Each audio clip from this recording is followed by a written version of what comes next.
Good morning. How are you? How to tell when you need brakes. Well, we have these beautiful little gauges that I'm sure you can get from other places, but I'll give you the measurements. But the thing that's nice about these is you can take them, set them against the rotor like this, and then see how much brake you have left. You can do it from here, you can do it from up here.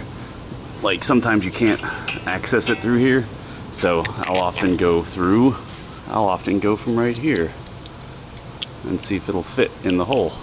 So that's maybe 3 millimeters because it's a little bit bigger than that, and this one is definitely 2.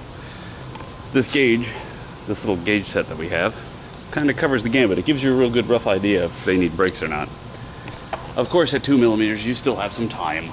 It's just, as a mechanic or as a technician or whatever you want to say, I would recommend changing these brakes at this point because you don't want to have to be grinding your rotor. But as a customer, you don't have to. You can wait until they start going when you stop. I wouldn't recommend it, but that's how you would judge if you need brakes or not, brake pads. So I will demonstrate how to get out a good old-fashioned push clip. This type, which has got the circle all the way around, take a screwdriver and try and get it started. You could probably just use a screwdriver the whole time, but I got these for this exact reason. And that gets the clip down, and you can pull it out. Drain out the coolant out of the radiator, because we're just doing a basic drain and fill just to change out some of the coolant. And you just unscrew this. We took off all the under trays, those two, which were the push clips and some screws. And so now we'll just let it do its thing. You have a wheel that's stuck on the car. You got the lug nuts off. You finally get the wheel off. Usually you could take a big rubber mallet and just hit the back of the wheel. If you don't have a rubber mallet, you can take a hammer and hit the tire, and hopefully that'll get it to loosen up. But sometimes you just gotta tap you gotta preferably rubber mallet on the rim to get it to come loose. And usually that means your hub here is very crusty and rusty. So you can take some sandpaper, and this is the hard part, is just clean it off, rotate it around, give it a little sand, and it'll feel smoother, etc. So you just kind of keep rinse and repeat as necessary.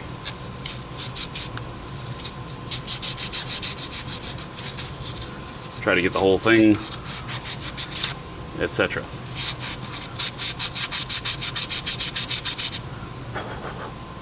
So anyway, I'm doing brakes to this, so I'll clean up this more once I'm done with that. But that was just a demonstration on how you can keep your wheel from sticking, and then use the same cloth on the inside of your wheel where that fits over here to make sure there's nothing there keeping it bunched up either. Once you get those both sanded off, it should hopefully slide on nice and easy. In order to get the caliper back properly, I like to crack the bleeder. I attach this little bottle with a hose, so that way the hose goes down here so you don't get any air bubbles in it. You can crack the bleeder loose, then take a screwdriver or something and push back on the piston. And as you see, after bumping the camera a bunch of times, it will let you easily push back the piston. And we're replacing the rotor in the caliper, or in the pads. So that should be it. And you see, even if I let it off, it's not going to let any air get back into the system because this is all fluid. So I can make sure that I'm set all the way back on the rotor. And those slides are sticky. We're going to have to grease up these slides. But yeah, I'm pretty sure we got that whole pad, whole piston back.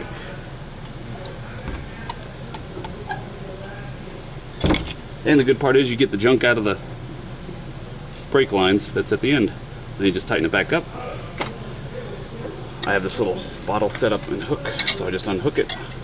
And it looks like my bottle's hose is starting to break a little bit, so I'll have to fix that. But there you go. Now you just pushed your brake pistons back and didn't get any air in the system. And this is just an old soda bottle that I cut a hole in the top, stuck a hose in, and used some safety wire to make a hook. Now to get the caliper off. Sometimes you might have to hold a nut in here. I have a specially ground adjustable wrench just to hold this nut still, so that way it'll let you do that. But this one seems pretty sticky, So we're going to have to go over these slides and make sure they're good and clean and slidable.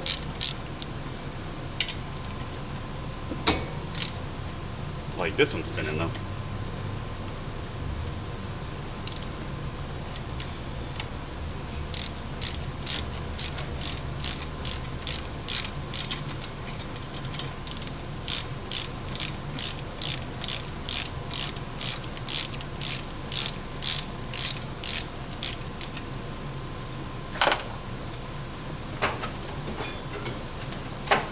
Don't really let your brake line hang from the hose.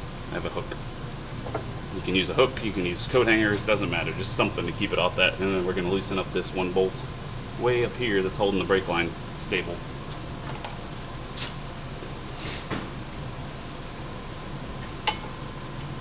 $14mm, 12mm up here.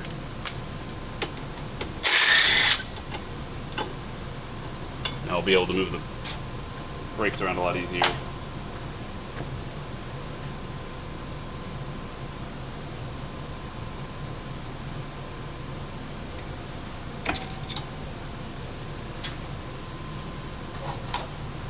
There we go.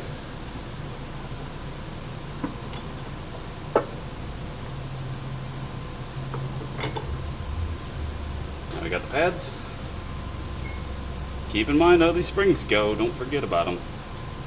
They help keep the pads off the rotor so that way you don't just wear away your pads. And also be mindful where the squealers are. These are half squeal, half pad loading, so they'll also push the pad into its slot.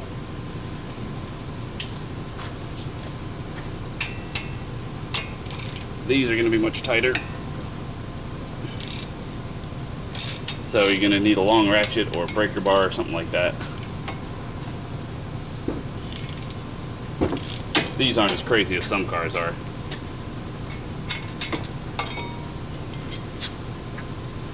Yeah, that one's pretty stuck. We might have to do something with this. This one is not as stuck, but we have to pay attention to that. Guess we'll check that out in a minute.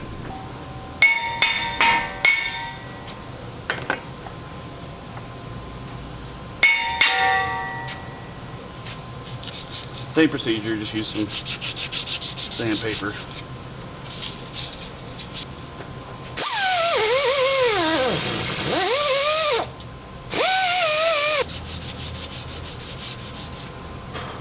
There. The main thing is you just want to make sure it's nice and smooth all around, so that way your rotor sits nice and flat. Other option for cleaning, a little wire brush. Which, I mean, you can do both. It's not bad if you want to do both. New rotor. If you have that, please get some brake parts cleaner. This is specifically what this is made for. Assuming that they're coming with brushed metal and they're not coated with some sort of coating, like a painted coating. Some, like Techstars, they come with a coating that you rub off as you drive it. These come oiled, and so you have to get the oil off before you install them. Because I've had some people come in and been like, I did my brakes, but they're smoking when I drove it. Probably because you didn't wipe off the oil. Oh, I was supposed to do that. Yep. So do that. Make sure they're nice, clean, and dry.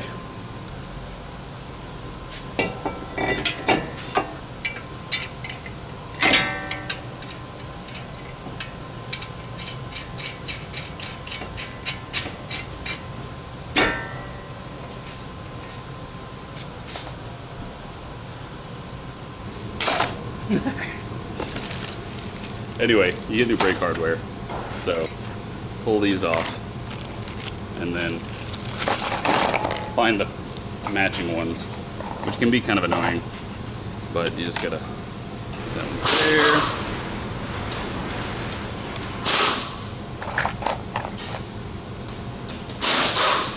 there. Nope. Yep.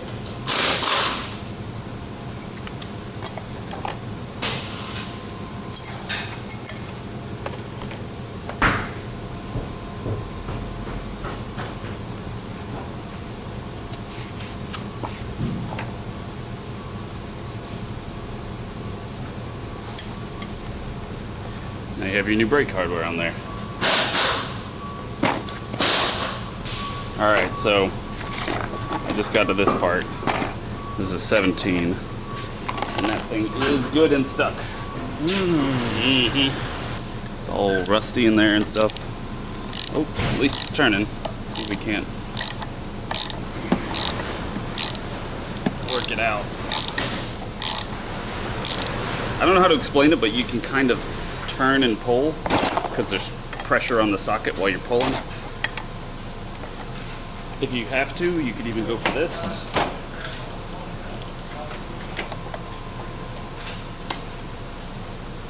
Pretty good. Ow. Ow. Ow, ow. Oh, ooh, good Lord. That thing's gross. I'll have to go clean this off on the wire brush. Alright, so clean this off. Well, we cleaned it off and I already put new grease on it. You can get just some simple brake caliper grease. You can just apply some. I'm going to add a little extra to this one. And then you just gently work it in there. And it should be able to easily turn and go in and out, things like that. I mean, you'll have a little resistance, but it's a lot easier than it was.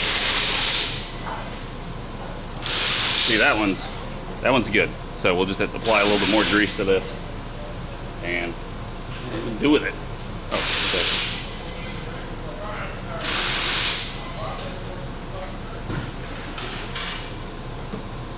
A little bit more grease to that.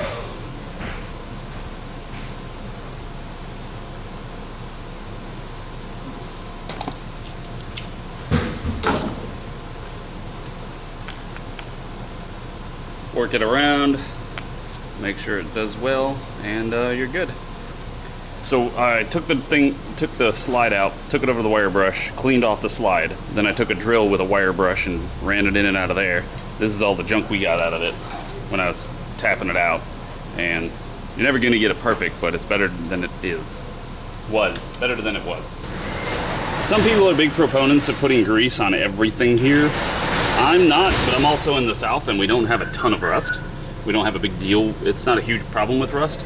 And I have not had anybody come back and complain that their brakes are squealy as long as I replaced the hardware and just kept everything really clean. I worry that grease can help attract dirt, but if you're in a really rusty environment, I don't know, take their advice. Don't forget these little clips. You can apply them to whatever side you want, apparently. And then you pretty much hook it and go. There. One. There. Ah, I missed. There we go. Make sure that little tab gets under there, so yeah, it's on that side. And you now have your brakes in.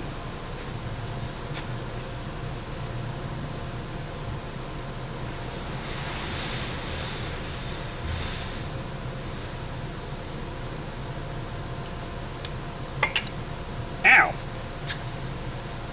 It popped me.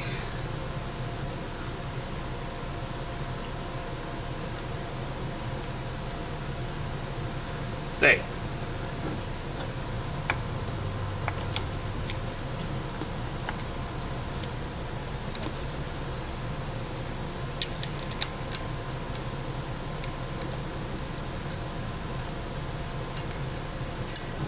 So these two caliper bracket bolts are torqued to 107 Newton meters, and these are torqued to 34. So, close enough. And then you're done with your brake change. You have fresh new brakes on here and new rotor. What more do you want? Do the same thing on the other side and you're good. The only thing you have to do before you go out and drive is check your fluid, your brake fluid level, make sure it's full, and then pump the brakes before you drive away, or else you're gonna be in for a rude awakening about the fact that you gotta push out the pistons. A lot of times your brakes come with caliper grease in them for these slides and various other parts that you want to grease up, so it usually comes with the pads.